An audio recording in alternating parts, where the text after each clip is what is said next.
चलो बेटा, पिछली क्लास में हमने क्रॉस प्रोडक्ट पढ़ा था, ठीक है, इतनी बात। तो क्रॉस प्रोडक्ट हमने खत्म कर दिया था पिछली क्लास में, ठीक। थोड़ा सा और एक बार रिवाइज कर लेते हैं क्रॉस प्रोडक्ट को और डॉट प्रोडक्ट को एक साथ, ठीक है, जल्दी जल्दी।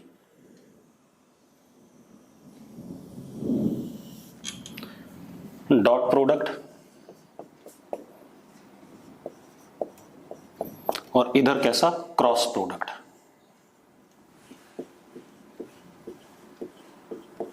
डॉट प्रोडक्ट में क्या था, अगर हमारे पास ये बी वेक्टर है जिसका मैग्नीट्यूड बी है, ये ए वेक्टर है इसका मैग्नीट्यूड ए है, एंगल ये इनके बीच में थीटा, तो A dot B is equal to A B cos theta. मैं सिर्फ अब समझाऊंगा नहीं, मैं आपको रिजल्ट्स लिख के बताऊंगा। मैंने एक चीज और कही थी, A dot B can be written as B dot A, commutative कहा था। मैंने ये भी कहा था A dot B plus C is equal to A dot B plus A dot C, distributive, ठीक है। दूसरी चीज हमने प्रोजेक्शन लेंथ निकाली थी। अगर मैं इससे इसके ऊपर परपेंडिकुलर ड्रॉप करता हूं तो ये लेंथ हमारी थी B on A vector, B on A, ये वाली लेंथ, ये कितनी थी, बी ऑन ए आया था हमारा बी कॉस थीटा। और इसको हमने कैसे लिखा था, जिस वेक्टर का हम प्रोजेक्शन निकाल रहे हैं वो वाला वेक्टर, मैं रिजल्ट्स बता रहा हूं, अभी ध्यान रखना, हम प्रूव कर चुके हैं। जिस वेक्टर का हमने प्रोजेक्शन निकालना था वो वाला वेक्टर, और जिसके ऊपर निकालना था उसका यूनिट वेक्टर, इन दोनों का डॉट प्रोडक्ट। क्लियर है। इसी तरीके से अगर मैं ए ऑन बी निकालता हूं तो यहां से perpendicular, this is A on B, A on B is A cos theta. तो जिस वेक्टर का हमें प्रोजेक्शन निकालना है वो वाला वेक्टर, और जिसके ऊपर निकालना है उसका यूनिट वेक्टर, ये ए डॉट बी कैप, ये आ गया। फिर मैंने कहा था अगर मैं इसको एरो दे दूं तो ये हो जाएगा बी ऑन ए वेक्टर। तो बी ऑन ए वेक्टर किसके बराबर हो गया, ये वाली लेंथ कितनी, बी ऑन ए, ये लेंथ हो गई इसकी, और डायरेक्शन इसका किधर, ए कैप के अलोंग, तो ए कैप। इसी तरीके से अगर मैं इसको एरो दे दूं तो this becomes A on B vector, तो A on B vector is इसकी length, A on B length तो यही है, डायरेक्शन इसका किधर है, बी वेक्टर के अलोंग, तो यानी कि बी कैप। ये हमने किसके बारे में पढ़ा था, डॉट प्रोडक्ट के बारे में। अब आ जाते हैं, हम जल्दी समराइज करते हैं क्रॉस प्रोडक्ट को। ये हमारे पास बी वेक्टर, इसका लेंथ बी, ये हमारे पास ए वेक्टर, इसका लेंथ ए, और इनके बीच में angle theta. A cross B एक वेक्टर क्वांटिटी आती थी, suppose that is C vector.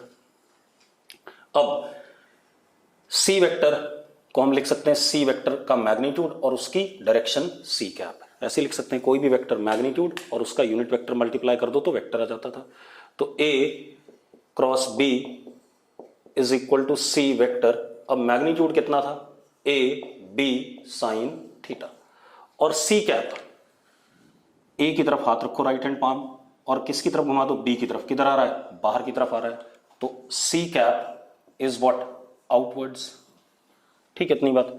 फिर हमने एक चीज बोली थी कि A cross B is not equal to B cross A, कहा था ऐसा। ऐसा क्यों, समझ लो जरा।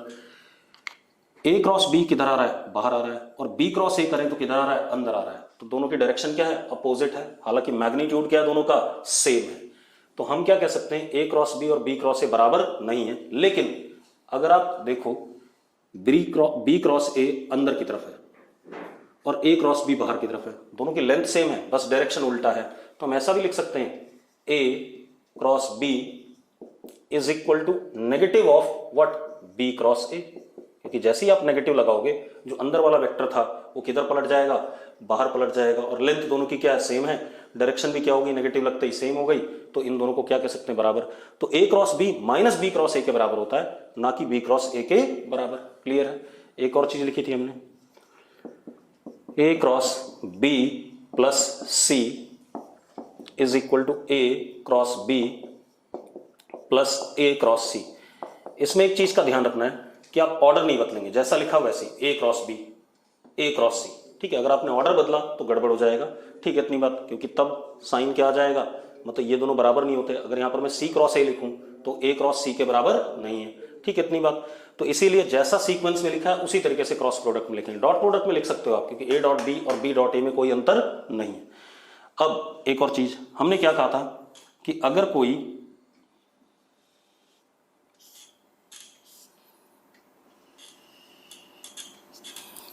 पैरेललोग्राम है, ये ए वेक्टर, ये बी वेक्टर, इसका मैग्नीट्यूड ए, इसका बी और इसका एंगल थीटा। तो area vector of parallelogram, area vector of parallelogram is given by A cross B, और ए क्रॉस बी किधर की तरफ आ रहा है, बाहर की तरफ आ रहा है, तो that is what, dot, dot मतलब किधर, बाहर की तरफ। एरिया वेक्टर अंदर भी हो सकता है, अगर मैं क्या करूं बी क्रॉस ए, तो इसका मतलब एरिया वेक्टर हमेशा क्या होता है, सरफेस के क्या, परपेंडिकुलर। और एक चीज और देखो, जब हमने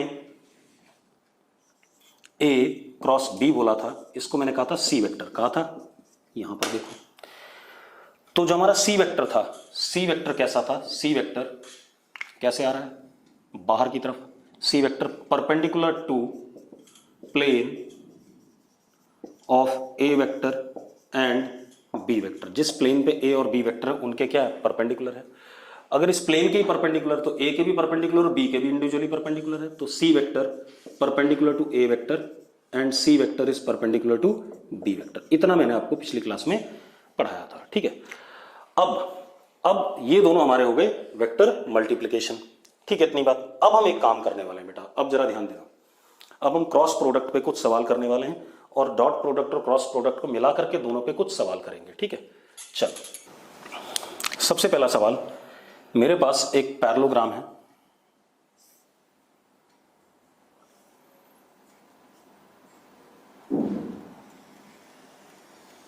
ये पैरेललोग्राम है। क्वेश्चन क्या है, ये पैरेललोग्राम, इस पैरेललोग्राम का ये वाला डायगोनल R1 वेक्टर और ये वाला diagonal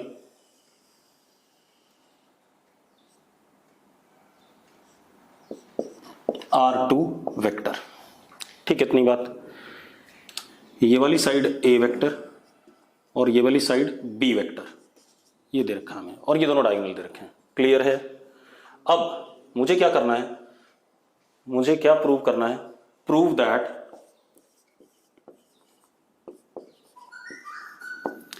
area vector of parallelogram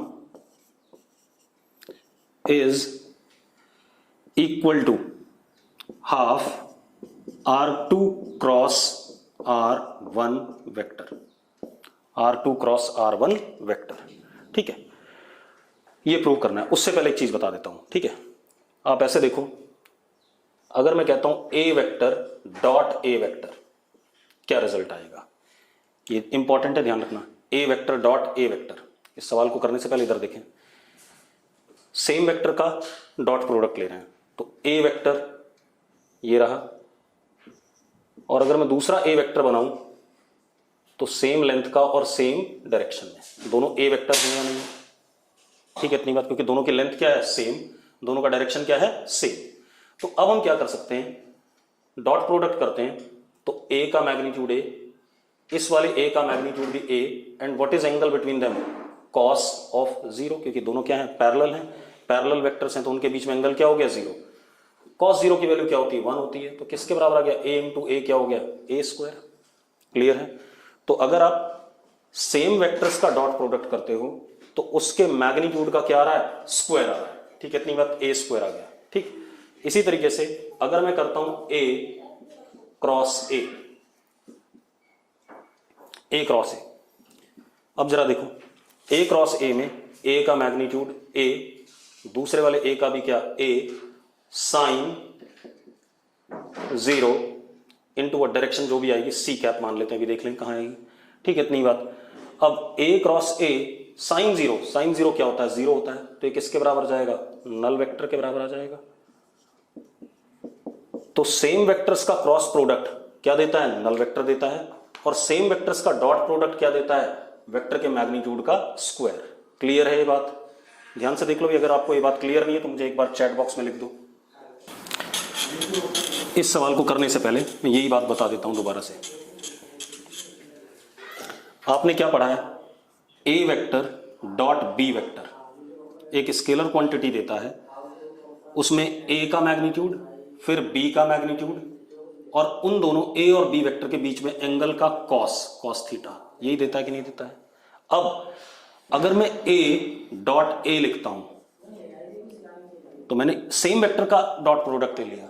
तो एक बात बताओ, इस वाले ए का मैग्नीट्यूड कितना ए, इस वाले ए का मैग्नीट्यूड कितना ए, और क्योंकि दोनों सेम वेक्टर हैं तो दोनों क्या होंगे? मैग्नीट्यूड में बराबर और डायरेक्शन में सेम। अगर डायरेक्शन में सेम है तो एंगल कितना उनके बीच में? 0। तो क्या आ जाएगा? cos 0।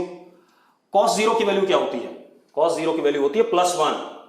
आपको मैथमेटिकल टूल में याद रखना पड़ेगा ये सारी चीजें। तो कितना आ गया? ए डॉट ए क्या आ गया? ए स्क्वायर आ गया, ये ए डॉट ए आ गया। अब अगर मैं ए क्रॉस बी करता हूं, ए क्रॉस बी का फॉर्मूला क्या है? ए का मैग्नीट्यूड बी का magnitude sine of angle between them into C cap, यही फॉर्मूला है। सी कैप डायरेक्शन हो गई ए क्रॉस बी की, ठीक है? मतलब ए की तरफ हाथ रख के बी की तरफ कर्ल करेंगे तो अंगूठे की डायरेक्शन हो गई सी कैप, ठीक है? अब अगर मैं ए क्रॉस ए करता हूं, ध्यान से देखो, तो ए का मैग्नीट्यूड ए, इस वाले ए का भी कितना? ए, एंगल कितना हो गया? सेम वेक्टर है 0 डिग्री, सी कैप। साइन 0 कितना होता है? साइन 0 0 होता है बेटा। तो समथिंग इंटू 0 क्या आएगा? 0 ही तो आएगा भाई। तो क्या आ गया? नल वेक्टर आ गया। ए क्रॉस ए क्या आ गया? Null vector. तो अब कहने का मतलब क्या हो गया कि अगर दोनों वेक्टर सेम हैं तो रिजल्ट क्या आएगा? क्रॉस प्रोडक्ट का नल वेक्टर। अगर दोनों वेक्टर सेम हैं तो डॉट प्रोडक्ट का रिजल्ट क्या आएगा? ए के मैग्नीट्यूड का स्क्वायर। ठीक है इतनी बात। अब हम सवाल करते हैं अपना। हमारे पास क्वेश्चन क्या है? देखो, हमारे पास एक ये पैरेललोग्राम है,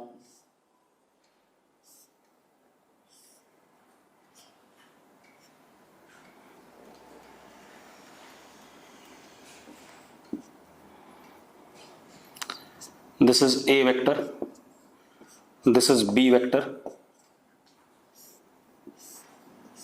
ये हमारे पास R1 वेक्टर डायगोनल, और ये हमारे पास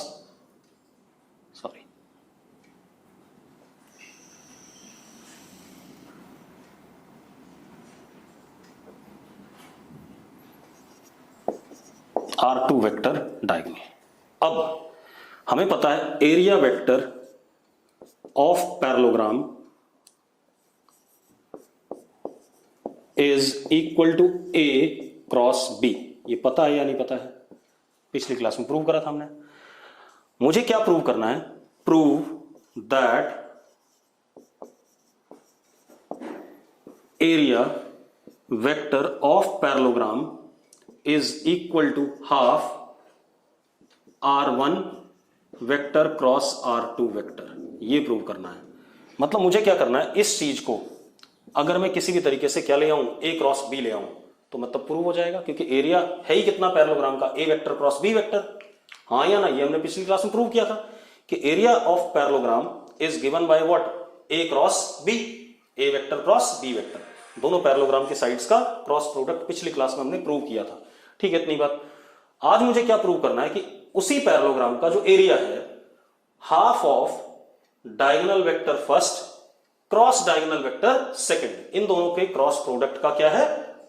इन दोनों के क्रॉस प्रोडक्ट का हाफ क्या देता है? एरिया देता है पैरेललोग्राम का। ठीक है, तो अगर ये चीज इसके बराबर आ जाए तो अपने आप प्रूव हो जाएगा कि नहीं हो जाएगा? हो जाएगा। ठीक है, तो चलो अब हम क्या करते हैं, इसको ये बनाने की कोशिश करते हैं। अगर बन गया, ये तो हमें पता है ना, तो अगर ये चीज ये बन गया तो हमारा रिजल्ट आ जाएगा कि area of parallelogram is given by what?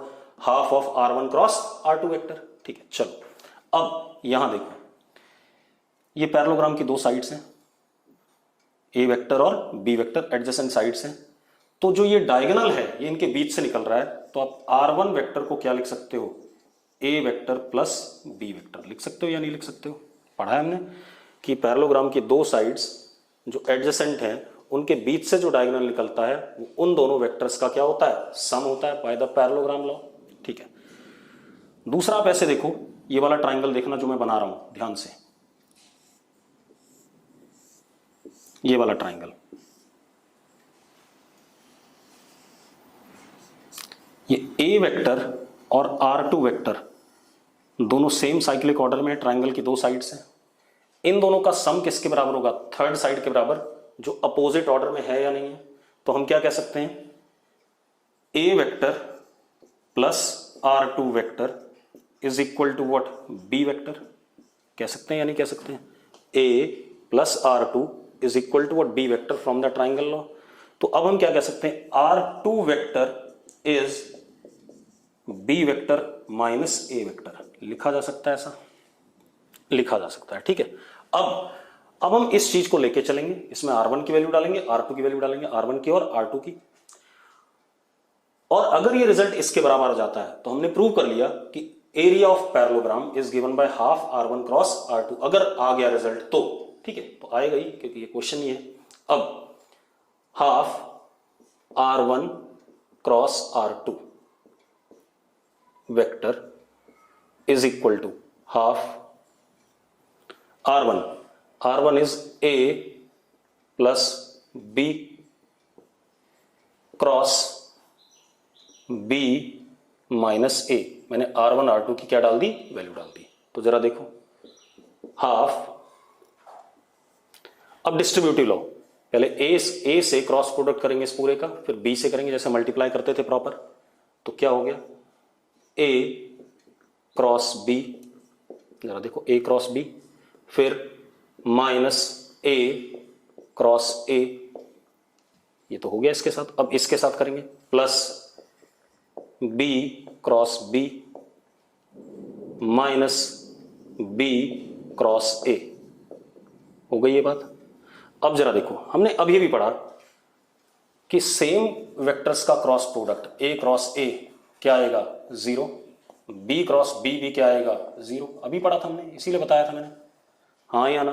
तो हम क्या लिख सकते हैं? हाफ R1, सॉरी क्रॉस था बेटा, vector cross R2 vector is equal to half, जरा देखो, A क्रॉस B, ये तो क्या हो गया? 0, और ये भी क्या हो गया? 0, माइनस B क्रॉस A, हाँ या ना, ये पढ़ा था हमने। अब हमने एक चीज और पढ़ी थी कि A cross B vector product में can be written as minus B cross A। पढ़ा था हमने कि नहीं पढ़ा था? ये भी पढ़ा था हमने। तो जरा यूज कर लेते हैं। तो half R1 cross R2 is equal to half A cross B plus minus B cross A, ऐसा लिख सकता हूं। इस माइनस B क्रॉस A को क्या लिख सकता हूं? A क्रॉस B लिख सकता हूं। तो लिख देते हैं। तो ये क्या है? ये है एरिया वेक्टर ऑफ पैरेललोग्राम, है कि नहीं है? Is equal to half A cross B, ये तो यही रहा, प्लस इसको क्या लिख सकते हैं? Again A cross B। तो क्या लिख दिया हमने इसे? A cross B। तो A cross B plus A cross B क्या आ गया? 2A cross B। तो area vector is equal to half twice of A cross B। 2 से 2 कट गया, आपका कट गया। तो एरिया वेक्टर कितना आ गया आपके पास? एरिया वेक्टर अपने आप किसके बराबर आ गया? A cross B। प्रूव हो गया ये कि half of R1 cross R2 gives me what? Area of parallelogram which is A cross B। ठीक है, इतनी बात अपने आप आ गया, A क्रॉस B के बराबर। तो ये हमने प्रूव कर लिया कि किसी भी पैरेललोग्राम का अगर आपको एरिया निकालना है, एरिया वेक्टर निकालना है, तो half of diagonal vector first cross diagonal vector second, इन दोनों का जब क्रॉस प्रोडक्ट करोगे, उसका हाफ करोगे, तो आपको क्या मिल जाएगा? Area vector. और आपको अगर याद हो 9th 10th में, तो आपने करा हुआ भी है, रोम्बस का जो एरिया आपने निकाला था वो निकाला था हाफ D1 इंटू D2। ठीक है, डायगोनल 1 इंटू डायगोनल 2। ठीक, ऐसा ही करा था रोम्बस के लिए। पैरेललोग्राम के लिए आपने ऐसा नहीं करा था। अब मैंने कर दिया A क्रॉस B, क्योंकि रोम्बस में दोनों डायगोनल्स के बीच में एंगल 90 डिग्री होता है। तो A का मैग्नीट्यूड A, B का मैग्नीट्यूड B, साइन 90 कितना? 1। तो इसीलिए वहां पर क्या करते थे? अपने आप आ जाता था वो रिजल्ट। क्लियर है इतनी बात? डायगोनल R1 और R2 के बीच में रोम्बस में एंगल क्या होता था? 90 डिग्री। रोम्बस में, ठीक है इतनी बात, तो अपने आप आ जाएगा। लेकिन अब हमने क्या देखा, कोई भी पैरेललोग्राम हो, half diagonal vector first cross diagonal vector second will give us what, area of parallelogram. अब अगर किसी को कोई दिक्कत हो तो तुरंत चैट बॉक्स में लिखो फटाफट। चलो फिर बता रहा हूं मैं। सबसे पहले हमारे पास सवाल क्या है, पहले ध्यान से देखना।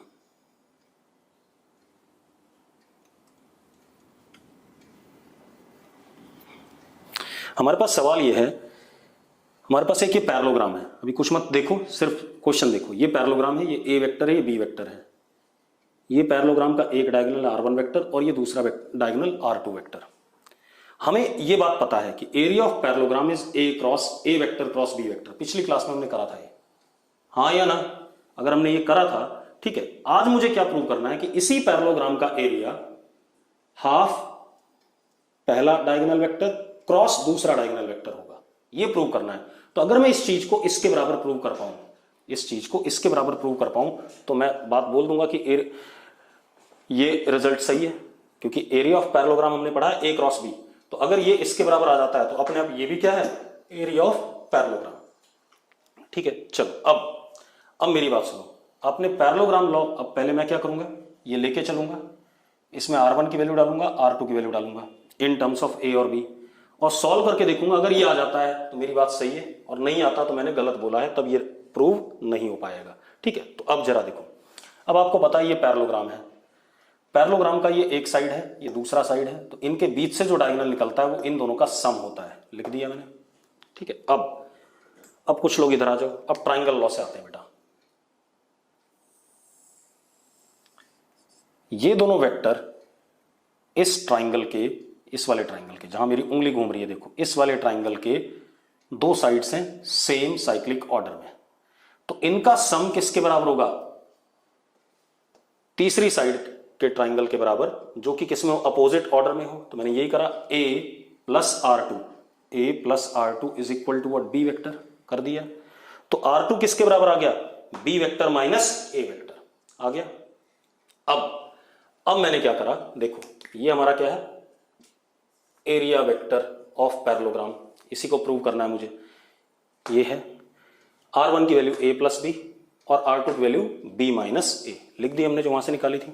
अब जब मैंने क्या करा, डिस्ट्रीब्यूटिव लॉ लगाया, a को b के साथ क्रॉस प्रोडक्ट करा, पहले a को फिर a के साथ करा, फिर b को b के साथ करा और b को a के साथ करा, ये बन गया हमारे पास। अब मैंने अभी थोड़ी देर पहले आपको बताया a क्रॉस a क्या होता है, नल वेक्टर होता है। और कुछ लोग पूछ रहे हैं नल वेक्टर की डायरेक्शन, भाई नल वेक्टर की डायरेक्शन आपको डेफिनेशन में ही बताई गई थी, कुछ भी हो सकती है, उससे हमें लेना देना नहीं है, क्योंकि उसका मैग्नीट्यूड ही क्या है, खत्म सा है, वो कोई चेंजेस ला नहीं पाएगा कहीं पर भी, ठीक है इतनी बात। तो a क्रॉस a हमने जीरो कहा है और b क्रॉस b भी क्या है, जीरो है, क्योंकि सेम वेक्टर का क्रॉस प्रोडक्ट खुद से ही क्या होता है, नल वेक्टर देता है। तो ये दोनों टर्म्स क्या हो गई, जीरो हो गई, ये दोनों जीरो हो गई, तो ये बचा हमारे पास। इसके बचने के बाद अब जरा देखो, मैंने इस चीज को ऐसे लिख दिया, half a cross b plus minus b cross a, ऐसा लिख सकता हूं। और मैंने क्रॉस प्रोडक्ट जब पढ़ाया था तो मैंने एक बात और बोली थी, a cross b is what, minus b cross a। तो इस माइनस b क्रॉस a को मैं क्या लिख सकता हूं, a क्रॉस b लिख सकता हूं।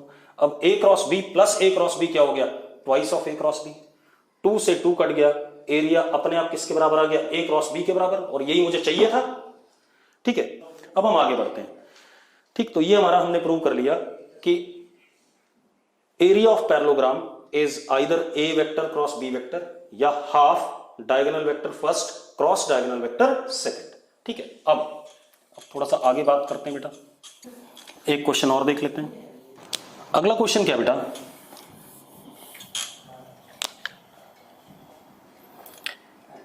√3 times a dot b is equal to magnitude of a cross b। वो कह रहा है √3 times a dot b is equal to magnitude of a cross b। तो आपको क्या बताना है, find angle between a vector and b vector. चलो जल्दी से करो, चैट बॉक्स में डालो इसका आंसर जल्दी। दिव्यांश ने डाला आंसर 60 डिग्री, बिल्कुल सही है। और लोग 60 डिग्री ध्रुव गर्ग, ठीक है। आगे और 60 डिग्री रुद्र, ठीक है। नेक्स्ट 60, ठीक है। 60, ठीक है, ठीक है, ठीक है। बस अब रुक जाओ, यानी कि 60 आ रहा आप लोगों को, बस रुक जाओ, मत डालो मत डालो मत डालो, हो गया हो गया। चलो अब देखो क्या हो गया बेटा, मैं कर देता हूं। √3 a dot B is what, a का मैग्नीट्यूड, b का magnitude and cos theta. a cross b, a का मैग्नीट्यूड, b का मैग्नीट्यूड, साइन थीटा। सिर्फ मैग्नीट्यूड था यहां, तो डायरेक्शन लिखने की जरूरत नहीं है, ठीक है। तो ए बी से ए बी कट जाएगा, तो क्या आ गया, tan theta is equal to √3, यानी कि theta is equal to what, 60 degree. Clear है इतनी बात, ठीक। कोई इश्यू है इसमें? चलो ये आ गया हमारे पास, मिटा दें इसे। इसके बाद अब थोड़ा सा हम अलग बात करेंगे, ठीक है। अब जरा ध्यान देना, जैसे मैंने आपको क्या कहा था कि यूनिट वेक्टर की कहानी की बात करते हैं दोबारा से, ठीक है। जैसे हमारे पास ये बोर्ड है, दिस इज बोर्ड सपोज, ठीक है, इतनी बात। ये बोर्ड है, तो बोर्ड को हम ऐसे डिवाइड कर सकते हैं, this is X axis and this is what, Y axis. कह सकते हैं कि नहीं कह सकते हैं?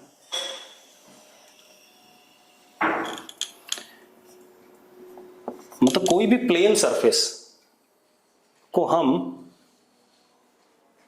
एक्स एक्सिस वाई एक्सिस या वाई एक्सिस जेड एक्सिस या जेड एक्सिस एक्स एक्सिस, मतलब हम plane surface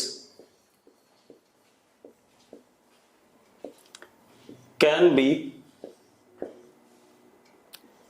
divided into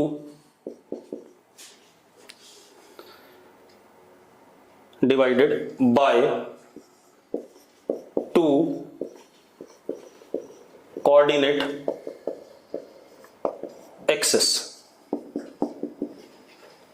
plane surface को हम दो कोऑर्डिनेट एक्सिस से डिवाइड कर सकते हैं। क्लियर है? अब इसमें हमने कन्वेंशन माना हुआ है। अब यहां पर देखो, जब हम किसी भी प्लेन सरफेस को दो कोऑर्डिनेट एक्सिस के हिसाब से डिवाइड कर रहे हैं, ठीक है, इतनी बात। तो यहां पर हमारे दोनों कोऑर्डिनेट एक्सिस अब क्या हो जाते हैं, फिक्स हो जाते हैं, ठीक है, इतनी बात। कोऑर्डिनेट एक्सिस कैसे फिक्स्ड, इनको हम फिक्स करेंगे। ये हमारा ओरिजिन हो गया, ये हमारा क्या हो गया, ओरिजिन, ठीक है। This is positive x direction, this is positive x axis, आप तो पॉजिटिव एक्स एक्सिस बोलते हो, ठीक है। इधर क्या बोलते हैं हम, नेगेटिव एक्स एक्सिस, ठीक है। इधर क्या, पॉजिटिव वाई एक्सिस, इधर क्या, नेगेटिव वाई एक्सिस, ऐसे ही कुछ है, ठीक है। अब आप एक चीज देखो, इसकी लेंथ 0 से स्टार्ट हो रही है और एक्स एक्सिस कहीं तक भी हो सकता है, कहीं तक भी जा सकता है इधर की साइड। तो इस एक्स एक्सिस की लेंथ कितनी है, इनफाइनाइट। लेंथ कितनी है, इनफाइनाइट। लेकिन इसका डायरेक्शन किधर की तरफ है, इधर की तरफ, फिक्स हो गया, डायरेक्शन इधर है, ठीक है, इतनी बात। तो हमने इसके एक्स एक्सिस के ऊपर 1 यूनिट लेंथ को, कितना, 1 यूनिट लेंथ को अगर मैंने ऐसे एरो दे दिया तो एक वेक्टर बन गया है। कैसा वेक्टर, यूनिट वेक्टर, क्योंकि इसकी लेंथ कितनी है, 1 यूनिट है और डायरेक्शन इधर की तरफ है। तो इसको हमने क्या कह दिया, यूनिट वेक्टर, क्योंकि इसकी लेंथ क्या है, 1 यूनिट और डायरेक्शन इधर की तरफ है। अब एक्स एक्सिस के यूनिट वेक्टर को जो पॉजिटिव साइड में है उसको हम किससे रिप्रेजेंट करते हैं, आई के ऊपर कैप। किससे रिप्रेजेंट करते हैं, आई कैप से। क्लियर इतनी बात। सिमिलरली अब अगर यहां पर मान लो एक्स एक्सिस के ऊपर 1 यूनिट 1 यूनिट 1 यूनिट, कितना हो गया यहां से यहां तक, 3 यूनिट। तो अब इसकी लेंथ कितनी हो गई, 3, और डायरेक्शन क्या है, आई कैप। तो ये जो वेक्टर हमारा बना यहां से लेके यहां तक, अगर ए कहता हूं मैं, तो O A vector is what, 3i cap. कितना लिखा जाएगा, 3i कैप, क्योंकि इसकी लेंथ कितनी है, 3, और डायरेक्शन क्या है, आई कैप। ये फिक्स्ड वेक्टर कहलाता है। अगर आपने किसी भी प्लेन को का ओरिजिन फिक्स कर दिया, एक्स एक्सिस और वाई एक्सिस फिक्स कर दिया, तो ये फिक्स्ड वेक्टर्स हो गए। इनको अब आप हिला नहीं सकते, इनके हिसाब से आप नापोगे चीजों को। मतलब अगर मैं यहां पर ऐसे करके 5 यूनिट लेंथ लेता हूं और इसको एरो ऐसे देता हूं, अब एक बात बताओ, इसकी लेंथ कितनी है, 5, और डायरेक्शन किधर है, एक्स एक्सिस के अलाउंग। तो इस वेक्टर को अगर मैं इसको ए वेक्टर, बी वेक्टर कह रहा हूं, सॉरी, बी वेक्टर, तो इसको क्या कहूंगा, मैग्नीट्यूड 5 और डायरेक्शन किधर, आई कैप, तो this is what 5 I cap. Clear इतनी बात। तो इस तरीके से करना है। तो इधर अब ये ध्यान रखना कि हम पॉजिटिव एक्स एक्सिस को क्या यूनिट वेक्टर दे रहे हैं, पॉजिटिव एक्स एक्सिस को डायरेक्शन का यूनिट वेक्टर हमने क्या दिया, आई कैप। अब उसके ऊपर अगर लेंथ हम 5 लेते हैं तो वो वेक्टर क्या हो जाएगा, 5 आई कैप। लेंथ अगर हम 6 लेते हैं तो क्या हो जाएगा, 6 आई कैप।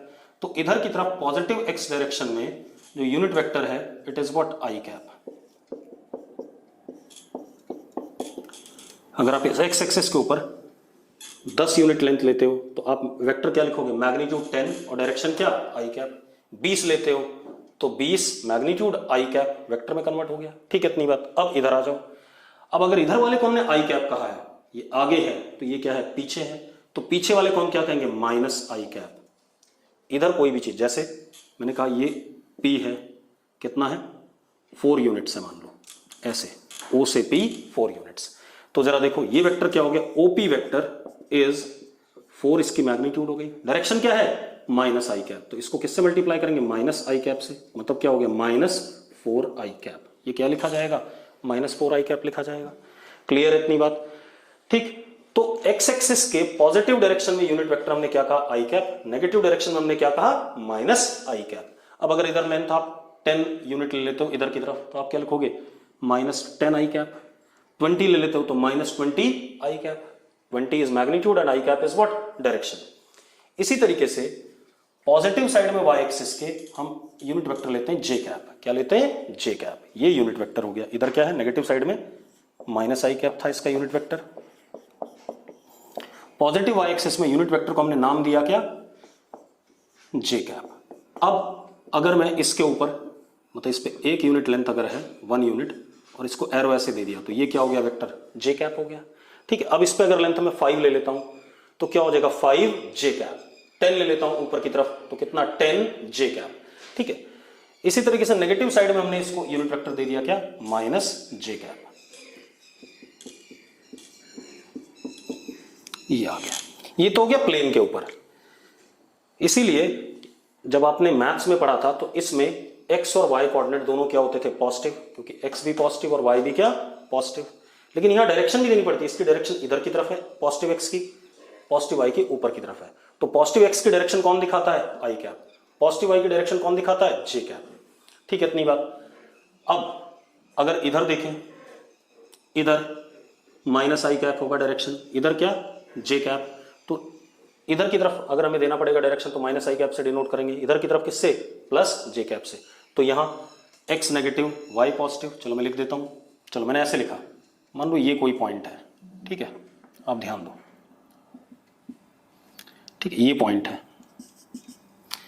ये 2 यूनिट है, इसको भूल जाते हैं थोड़ी देर के लिए, और ये 3 यूनिट है।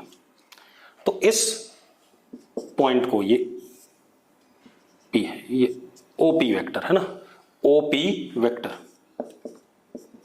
अब आप एक काम करो, जरा मुझे बताना ये वेक्टर कितना हो गया, कितना हो गया, 3 आई कैप हो गया कि नहीं हो गया। ए वेक्टर क्या देते हैं, लेंथ कितनी इसकी 3 और डायरेक्शन आई कैप।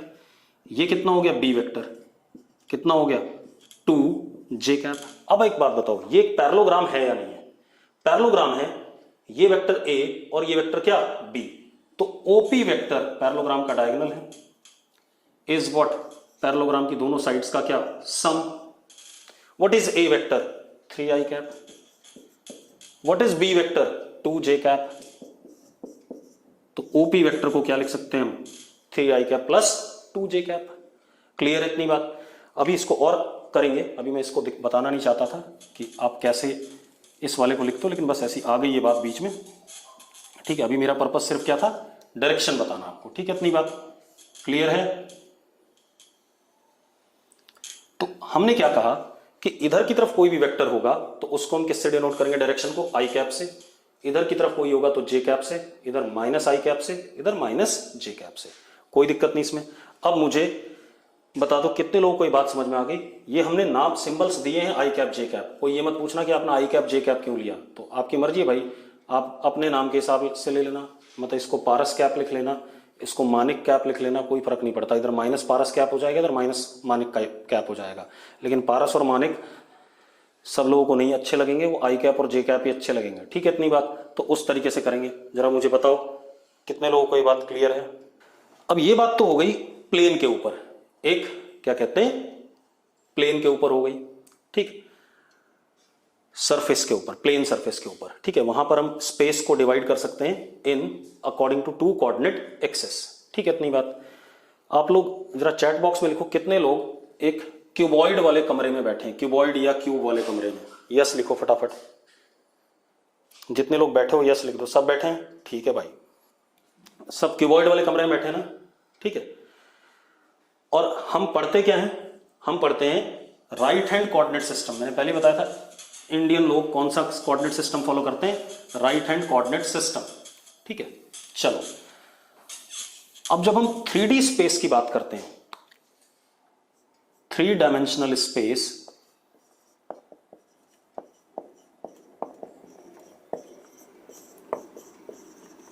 आपका जो भी कमरा है, ठीक है, तो जहां पर भी आप बैठे हो उसके किसी एक कोने को आप ओरिजिन मान लो। क्या मान लो, ओरिजिन, ठीक है इतनी बात।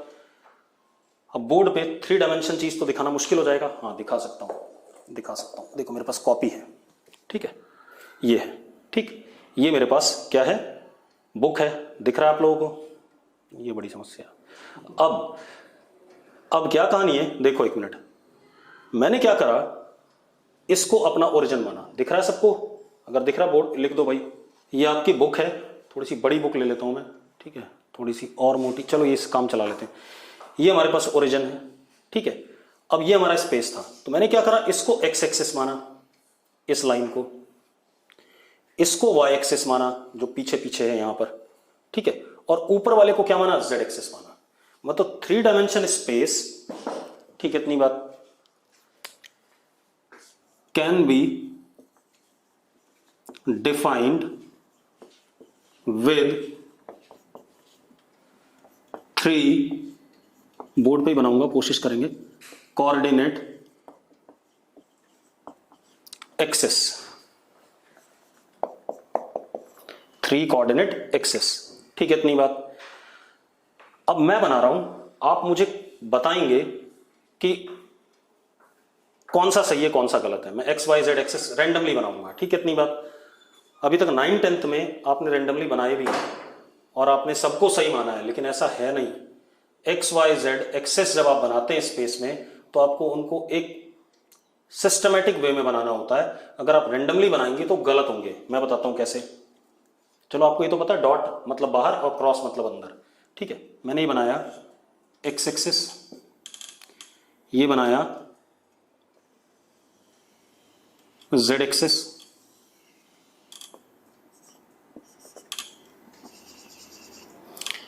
और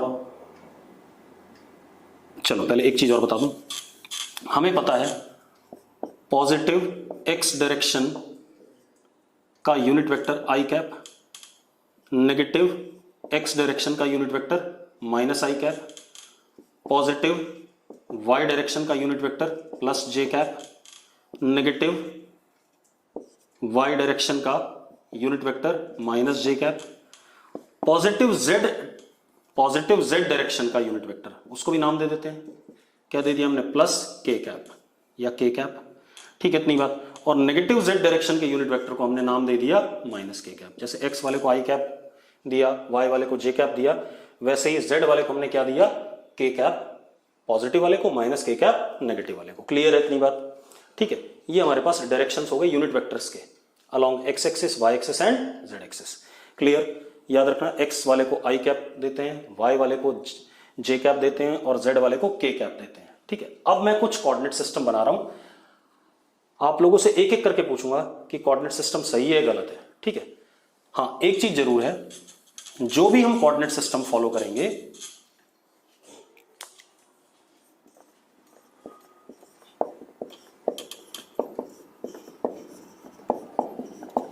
कोऑर्डिनेट सिस्टम मस्ट ओबे राइट हैंड